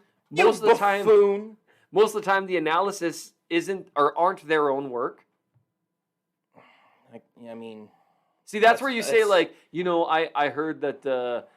You say something like, I heard that SI Chief said that was stupid. You don't. Yeah, I'm constantly plagiarizing almost entirely sports is the issue, and that. Oh, sure. I can't come up with an original thought. I just wanted to do the bit where I made fun of where I called them stupid whenever he said that we could be disrespectful about other people's opinions. Yeah, that's true. Because sometimes your opinions are bad, and sometimes you need someone to tell you that. Look, and that is the thing. Like, you can be respectful of someone and still tell them that their opinion is terrible, and explain to them why. Like, you should never just say, "Oh, your opinion sucks, bro." That's ridiculous, of course. But like, if telling someone that their opinion is not to the best that I can tell, based on reality or reliable premises, or that the premises don't lead to conclusions, that's not insulting you. That's just critical thinking. And if you do it to me, that's fair. You know what I mean? Like, it's like, oh, okay. But what I found, and we're going down a complete rabbit hole here. I just saw the My one. My feelings are so hurt by these I just reviews. saw the one that said Nate and Seth are amazing. Again, 6 out of 5 for Nate, 6 out of 5 for Seth, 1-star review. Yeah, it hurt my feelings so much. It's like, dang it, person. I think that one might have been an accidental 1-star if I had to guess. Yeah, if that was you, if you remember reviewing it 6 out of 5 for Nate and myself, you gave it a 1-star. Could you go fix it? Good, anyway, so I mean, this maybe this will segue us into real like football conversation. It is June. Like, I don't know. Like, I mean, did the Chiefs trade for Julio? Because if so, we got some stuff to talk about. Yeah, let me check Twitter. Nope. And I did watch quite a few games of Noah Gray and Cornell Powell, so I suppose we could talk about that. Yeah, we will eventually, for sure. Right. But here's the thing, like with regards to this idea of disrespecting other people's opinions, I think that's something we can all be better about. Because, I mean, even you and I have irritated each other at times because both of us can come across probably in a way that we don't intend to. Sure. In terms of maybe coming across a little condescending or that we're not giving the other person the benefit of a doubt. But asking someone, why do you believe that, is not disrespectful. Like asking someone, well, what reasons do you have for thinking that? It's kind of like I still catch a lot of flack, not as much as I used to, because now things have almost swung too far the other direction. But like in terms of like the run game and certain things that we generally know to be true about football. And the thing that I just ask people is, well, why do you think that? And that's worth asking. And this brings us back. You and I have talked about this before. Like, say, like the Patrick Mahomes conversation before he was drafted. Well, he'll never be a good NFL quarterback. Well, why would you think that? Well, because his footwork is the worst. Okay. Why would his footwork being bad affect it? Well, because you need good footwork. Need good footwork to what? Well, to throw the ball accurately, to throw the ball with power, to et cetera, et cetera. Okay, but does he do all that on film?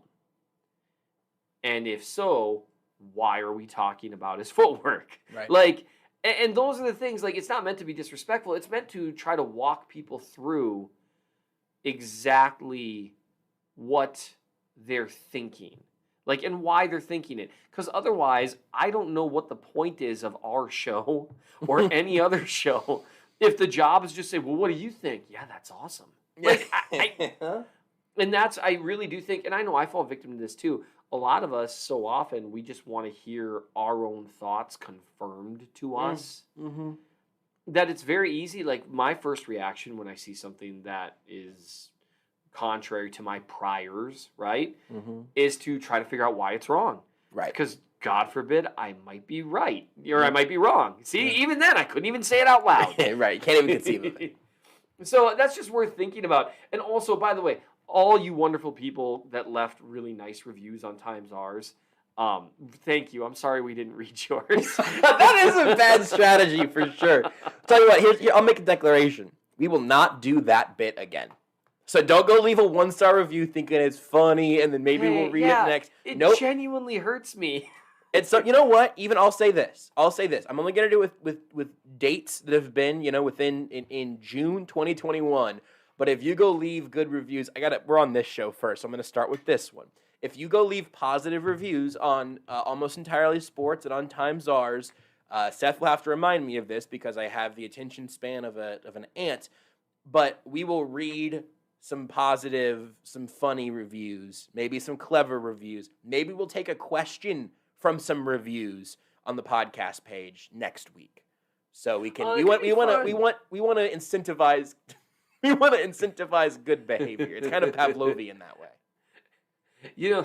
So I sit at the hotel at night and think of something that's funny. I was going to end this segment this way also. Go ahead. Or if the pen is too far away, I have to convince myself that what I thought of was not funny. Dude, that's so good. I was gonna say, I'm gonna say it anyway because this whole segment has been very. Did you know we were doing radio this entire segment? This segment's been very casual. Yeah, this has been essentially, if people really want to know, behind the curtain, what's it like when Seth and Josh talk? Yep. We probably talk shop a little more. Like, hey, what do you think about this strategy for Substack or whatever, Yeah. But this is pretty much it. There's really not much to it. It's boring. I actually almost said earlier, if people ever wonder, whenever we talk about our extensive pre-pod conversations or whenever we chat before a segment or whatever, sometimes those will go on as long as the segment or the podcast ends up going on. But which also reminds me of something I need to tell you about that's totally irrelevant to everybody listening. It's just how we're going to record Times Ours differently in the future. I just need to tell you that later. That's me reminding you on the radio. It pretty much just sort of goes like this. We basically just started recording and stopped talking about how I'm going to handle the 1-year anniversary of the Chief in the North newsletter. That's right. Which, by the way, it's coming up, Josh. Bit.ly/Seth hates money, or bit.ly/Seth really hates money. Go lock that deal down before the 1-year anniversary. Go do it. $12 a year right now. You can lock in that rate for the rest of your life. $12 a year. You kidding me? Come on. Go do that. Anyway, we'll take a break and we'll talk about your actual piece up on the Chief of the North newsletter whenever we come back after I read this joke from Mitch Hedberg. A severed foot is the ultimate stocking stuffer. Did you know you can listen to Almost Entirely Sports anywhere, anytime? Well, you can. Just search for Almost Entirely Sports wherever you get your podcasts. It's the first day of the first grade, and she found a new best friend. It's a laid-back Sunday afternoon, you wish would never end. The homemade taste of Bluebell and good friends gathered round.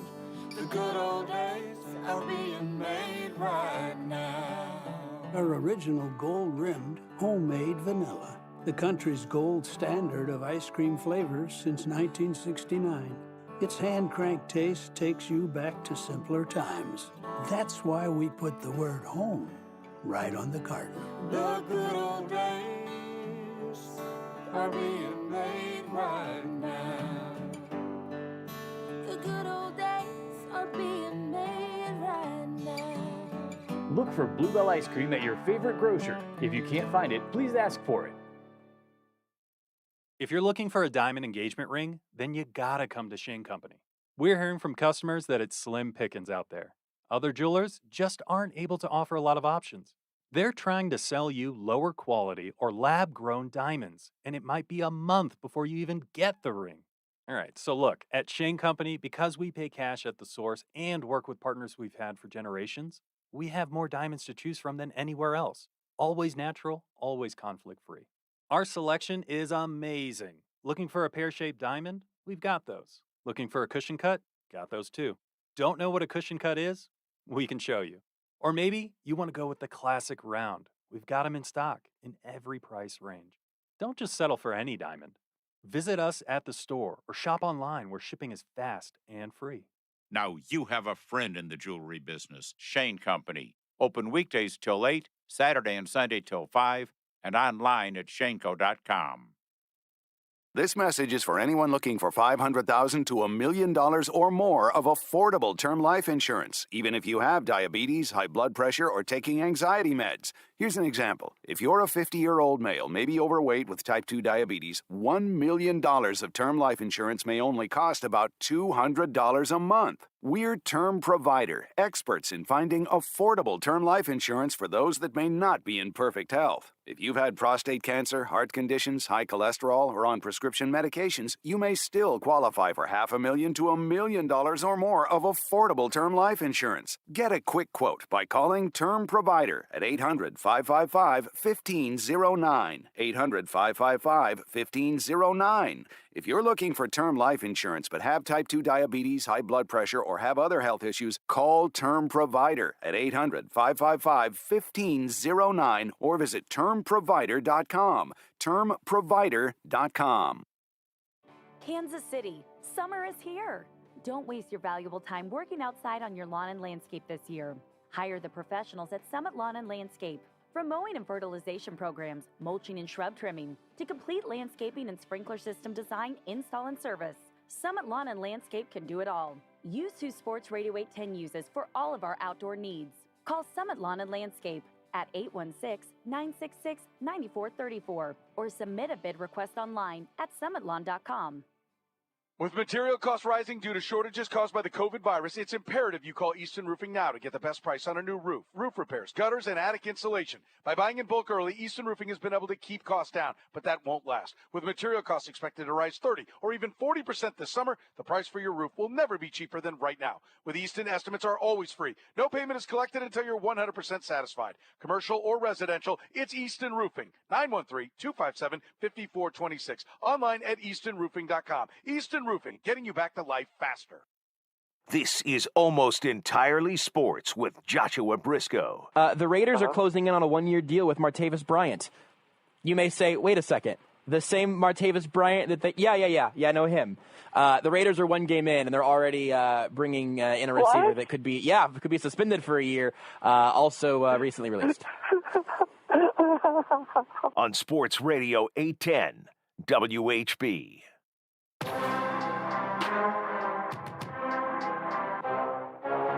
I wish I could play Little League now. I'd be way better than before. Seth Keysor of the Chief of the North newsletter, The Athletic, The Times-Ours podcast, here to just keep reading Mitch Hedberg jokes with us on I'm against picketing, but I don't know how to show it. That one's a classic, dude. That one's an absolute classic. We have done radio that classic would be a word you could use. I wouldn't. But we've talked about, some of the macro media things that really keep us up at night.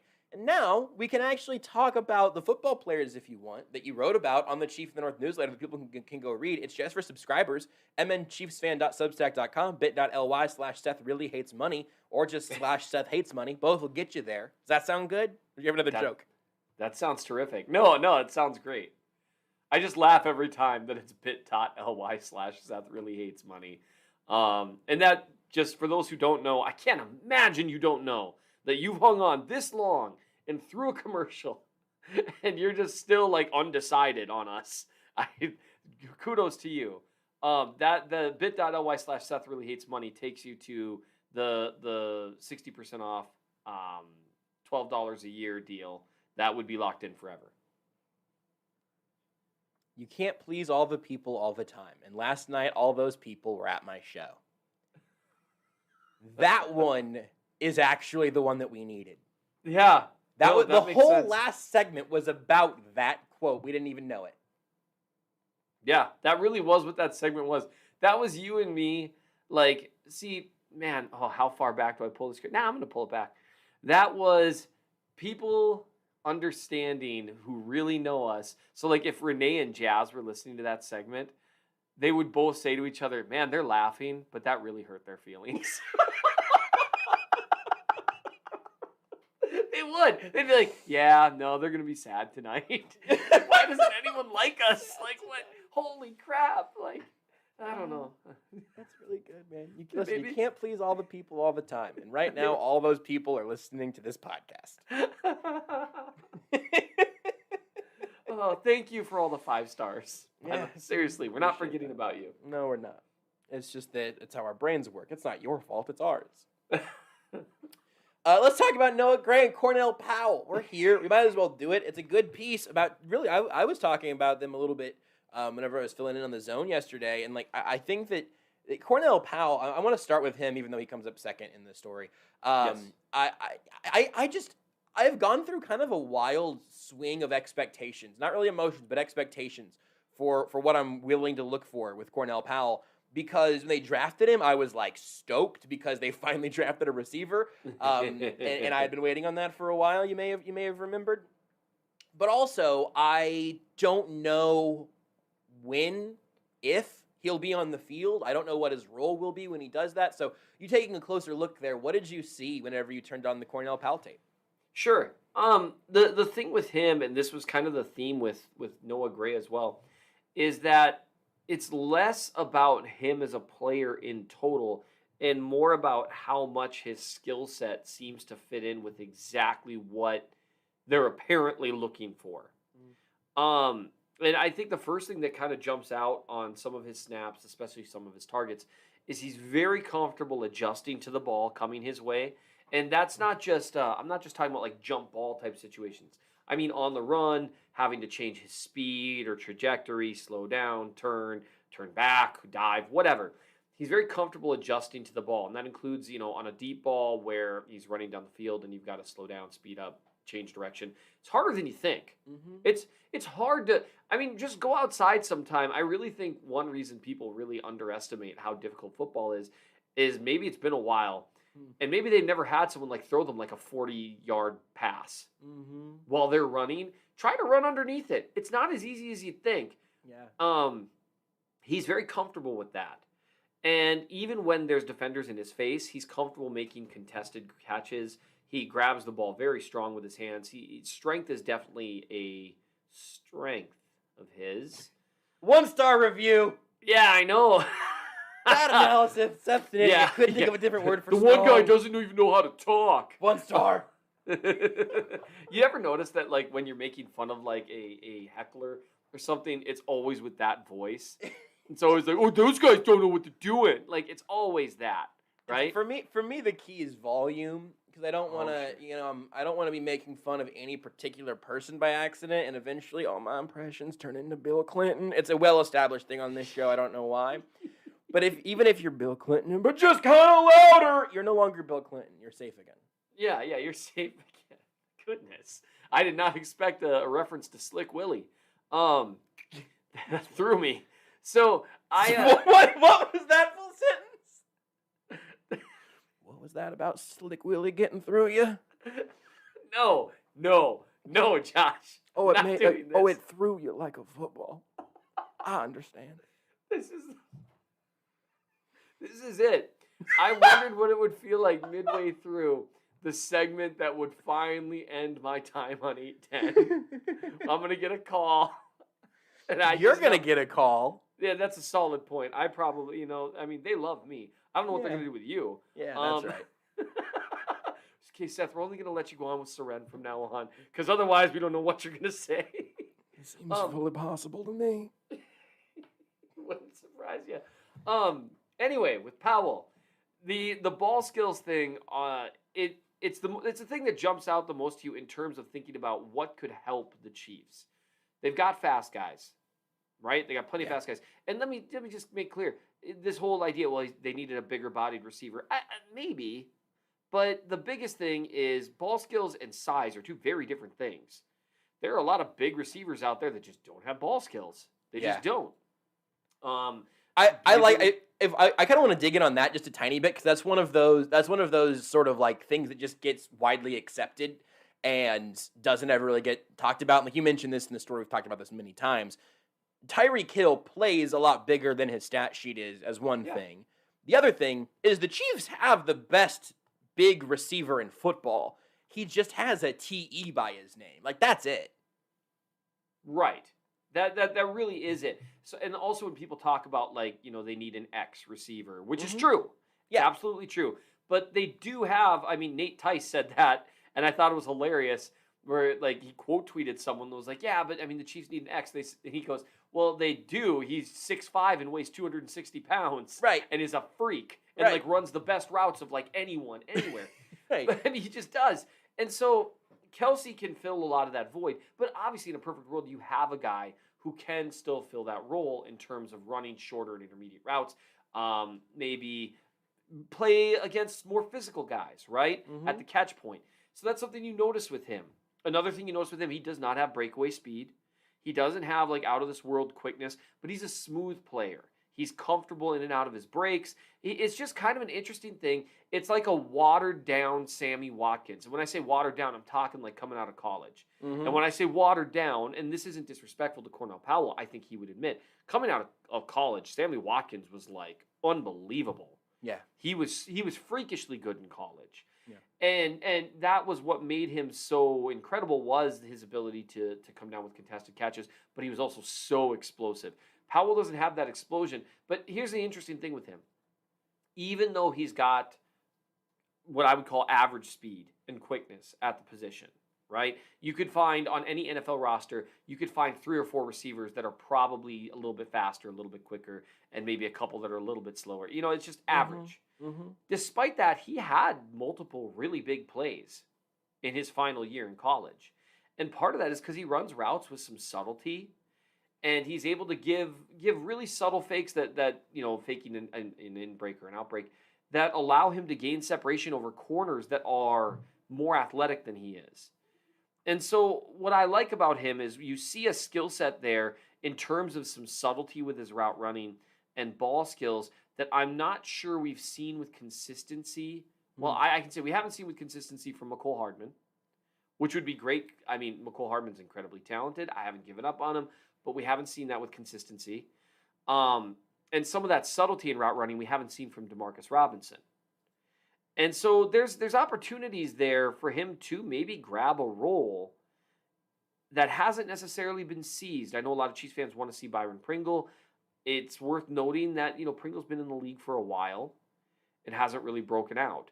And so with Powell, I think the big thing is to not get overhyped, because you mentioned that, right? Like, he got drafted, and there was a lot of conversation, and not just from Chiefs fans, from analysts who have said, you know, this guy might be a guy who does more in the pros than he did in college. Which is something, I'm sorry to cut you off, but like that's something that comes in for both of these guys that we're going to talk about. It's also a super dangerous thing to say without having really good reasons for it.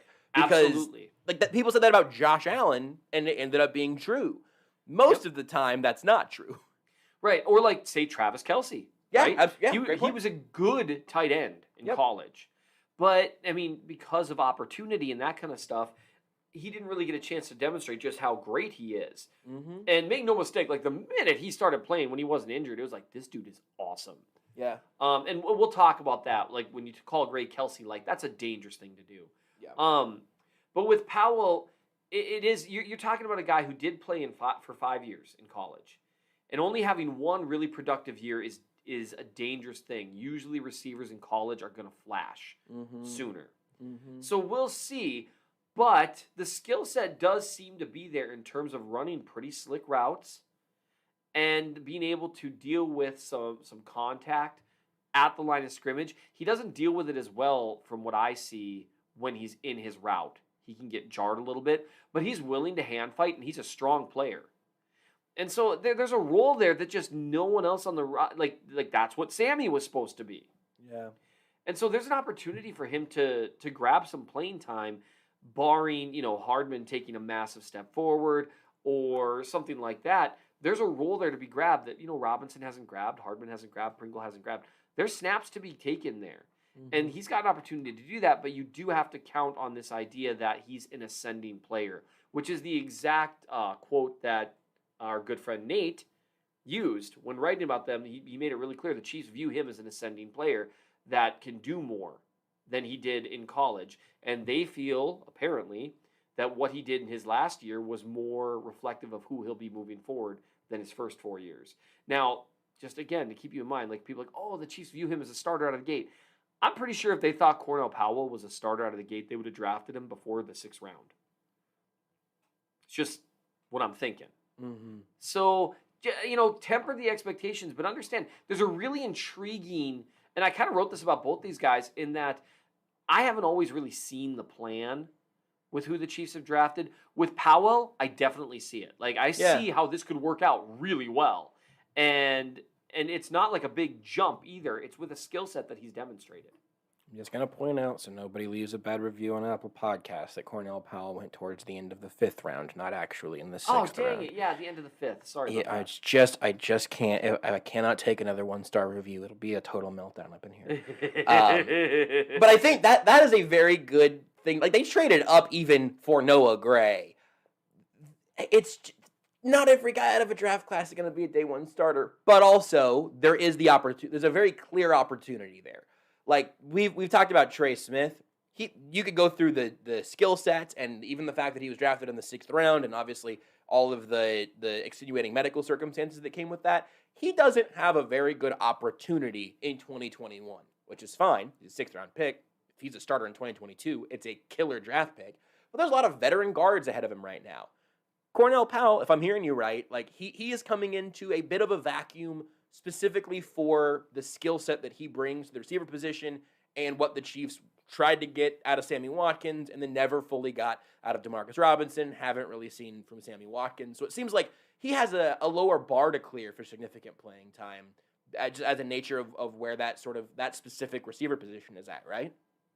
Yes, that sums it up really well. There's an opportunity there. Like, you take, like, Trey Smith is a great counterexample to that, right? Mm-hmm. For him to get on the field, LDT he needs to either not play or come to camp and look not great, while Smith just lights it up. Same with, like, Kyle Long, right? And, I mean, one might even argue, like, Andrew Wiley. I don't know what their plans are with everyone on the roster. There's multiple guys he's got to go through. Yep. Whereas with Powell, I mean, there's snaps there to be had. There's an opportunity there to be had. Now, it's not like Pringle and Robinson, because they have been contributors for several years. They're not just going to roll over and die. Right. Like, you're going to have to be better than suck to get on the field. Right. But there are snaps to be grabbed there. I would say the one thing with the caveat, and I think McCole Hardman, they're not really going to use him in a similar role. But, if Hardman's able to show them some stuff in training camp that he just didn't develop on his second year, he'll be a hard one to out-snap. Yeah. Just because the physical skills are so considerably different. And also, like, I think if you asked, I don't know, I might be too close here, but I think if you asked a bunch of, like, Chiefs fans that follow the team closely enough to be listening to this show or to listen to Times Ours or to leave us great reviews or to read The Athletic or to read your newsletter. Sure. I think most Chiefs fans kind of in that echelon of following the team that closely are probably more excited about Cornell Powell than McCole Hardman right now. Yes. But if you said, hey, the Chiefs this year are going to get they're going to find out the truth about either McCole Hardman or Cornell Powell this season, I would like a definitive answer on McCole Hardman, like going in to his 3rd year, and he was a 2nd round pick. If you think Cornell Powell is a late 5th, has a path to playing time, remember where the Chiefs were at with McCole Hardman, and obviously lots of Tyreek Hill accentuating circumstances at that time. But like they sunk a lot into McCole Hardman to go get him and bring him in, and I still think the Chiefs' offense would be in its best peak form if he also took a nice step forward. But I don't think that that's where the hype is currently. I think it's all been the new guys. Right, and that's how it goes. It's always going to be the new guys. Yeah. I mean, that's just how it goes. The unknown is more appealing than the known, and kind of, we're not sure. Just watch this year. I mean, heading into training camp, I'm guessing we're going to hear a lot less hype about, say, like Tershawn Wharton than we heard, early in the season last year. Mm-hmm. Because it's when something's new and different, there's just going to be more hype there. But Powell does have a shot. I do think people are sleeping on Hardman a little bit, and maybe even underselling the contributions he did make last year, because basically to hear people say it, it's like McCole Hardman's terrible or something, and that's just not the case. He does have a role. It's just, can you develop beyond what you've been those first 2 years? Yeah. And even if he doesn't, still has a role, still has value, but it does leave the door open for other people. We got to get out of here in just a minute. So we did spend much more time on Mitch Hedberg jokes and iTunes reviews. We did Noah Gray, and you know what you got whenever you click the episode, or are listening live here on 810.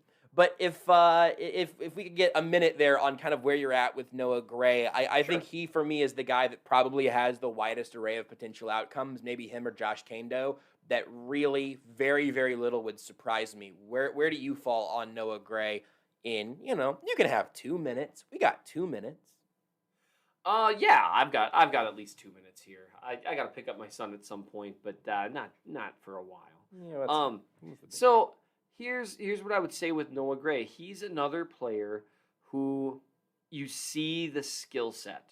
Mm-hmm. He moves. He's got some burst, and he's got some athleticism that allows him to very clearly outrun linebackers.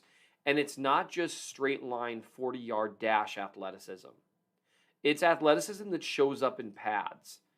And he's got a little bit of flexibility in how he runs routes and changes direction, that where he seems like he can cut on a dime a little bit faster than you'd expect for a guy his size. Because he's about, I think, 6'4", 240. Mm-hmm. So he's not a huge tight end by any means. He's a heck of a lot bigger than a lot of those corners, right? And so those are things that it's an intriguing skill set in that you could probably ask him to run some of the same routes Kelsey ran as a younger player or now. It's just don't expect him to run it. I cannot emphasize this enough. Travis Kelce is one of the best route runners in the league. He's unbelievable at it. It's not fair, and we talked about this, say with Mitch Schwartz. It's not fair to expect someone to reach that level of mastery of the craft because so few do it. Yeah. But, that said, he's going to do it. No, he's going to do it. He's already there. Yeah, but you can see a role for him, particularly given the amount of H-back he played and lining up in the backfield at Duke, and the Chiefs were doing a little more of that last year.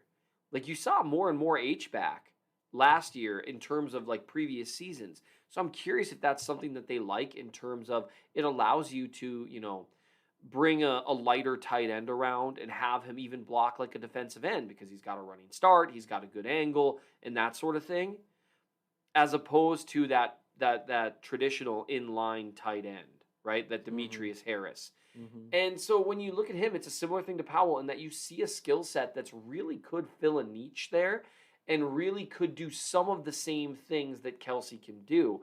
The question for him is obviously just going to be, can he actually? Because that's easy to say, because you could say similar things on paper thinking about Nick Keysor. Mm-hmm. And that didn't work out. Right. And so we'll see how he does. I do think, though, it was interesting and kind of frustrating watching the Duke games and seeing what their other playmakers did and stuff. I found myself saying, man, this guy should probably get the ball more and be a more featured part of their offense. And I'm just not sure they trusted their quarterback to hit him up the seam often enough and that sort of thing. Watching college quarterbacks is different. Yeah. It's gotta be. It's gotta bum you out so much. And make no mistake. The vast majority of D1 college quarterbacks are better at playing quarterback than I am at literally anything. Sure. But you watch Patrick Mahomes every week. Right. And I watch Patrick Mahomes in an Andy Reid offense every week. Yeah. And so it's just hard sometimes. You've been watching prime Beethoven, and now you're at your high school band recital, and they're all doing their best, but it's not the same. They're playing the same instrument, but it's going very differently. Yes. They're playing the same instrument, but it's going very differently is a good way of saying that. And that it's a similar thing, watching Gray run routes. You can see the raw material there. Mm-hmm. And I'm curious if he's able to. And the great thing about Travis Kelce, among many other great things about Travis Kelce, he's a guy whose position on the team is so unbelievably secure. He's not Mahomes, but I think he's the closest thing to Mahomes on the team in terms of job security. Yeah, I think you're right. So he has no reason to not help this kid out as much as possible. And if Mr. Gray knows what's good for him, it will be look, Travis, I don't want to bug you, but can I? Right. Can I? Can I just tell me, how did you become? Because keep in mind, Travis Kelce was not Travis bleeping Kelce. Yeah. When he entered the league, he was just this unbelievably explosive athlete. Which again, when I talk about Gray being pretty athletic, it's not like what Kelce was. Kelce was like outrunning secondary players. Like once he got ahead of steam, it was unbelievable. But he does have some of that. Like when he reaches that top gear, he can move, and he can explode to that a little faster than you'd think. So you talk to Kelce. Okay, how did you translate that into what you're currently doing?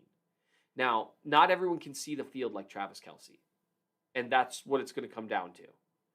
Because Travis Kelce sees the field better than pretty much anyone. Mm-hmm. But he has an opportunity to learn and then, maybe use that athleticism in some of the limited opportunities that he gets. So really all these two guys, you see the limited niche that they need to fill, and it's basically be a little bit dangerous when the defenders are looking everywhere else. And both of them, I think, have the skill set to do that. I also just like the idea of Noah Gray offering Travis Kelce a gift as he joins the team, which is a backpack that he can get in and just ride around on Travis Kelce's back all the time. Because that would probably be the best for him. We got to go. We got to get out of here. The show is over. And so, Seth, you can be here for the outro once again, but you don't get to say bye, Mom, this week. I need to. It's my mom's birthday. So happy birthday. I already talked to my mom earlier. But happy birthday, Mom. Again, I love you. And bye, Mom.